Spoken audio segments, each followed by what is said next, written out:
The following portion of Studio 4 is sponsored by Bestseller Publishing. Welcome back, everybody. Joining us now is author and rape survivor Debby Harrison. She joins us to talk about her book and her story, which is truly amazing. From overcoming the trauma that she lived to now helping others to do the same. Debby, tell us about your story. So I'd like to tell you a little bit about my experience. This was several decades ago, but I was in my very first cottage place living by myself, very excited. I remember that it was a hot summer day, and I remember someone knocking on my door and asking for someone whose name I did not recognize. I said, no, they didn't live here. So then I went back to bed. I read for a little bit, as was my habit, and I fell asleep. The next thing I remember is a hand over my mouth and a knife at my throat, and I was absolutely terrified. I screamed. He yelled at me to shut up or he was going to kill me. So I did shut up. And then I remember that I had been raped. I never heard him leave. So I laid there in my bed for about 3 hours before dawn.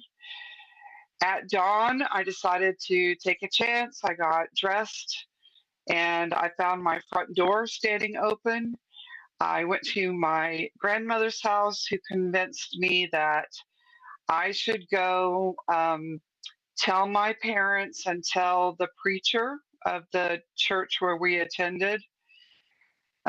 They were able to convince me to go to the police, although the assailant had threatened me that if I went to the police, he would come back and he would kill me. I did go to the police. They did do a forensic workup at the cottage.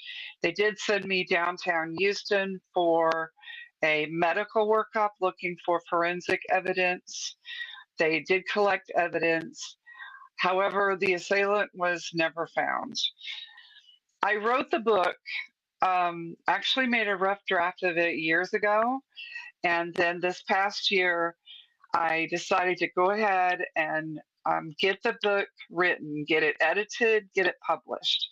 Why would I do that? It was very difficult to go through this again.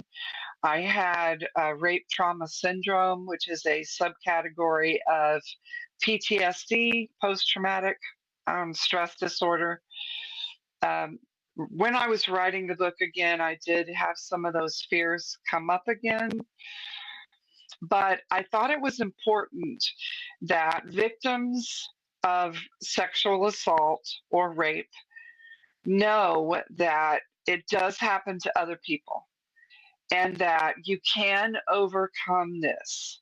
It may take time, but you can do it, and you are not alone.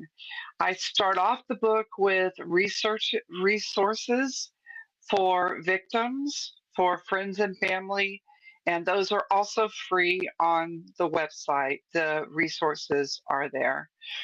So I wanted to put this out and just say, you're not alone. And the other main thing I want victims to know is it is never your fault. Never your fault. You have the right to say no at any point. Debby, thank you so much for joining us today. You truly have an amazing story. We have a lot more Studio 4 still on the way. Please keep it here. The preceding portion of Studio 4 is sponsored by Bestseller Publishing.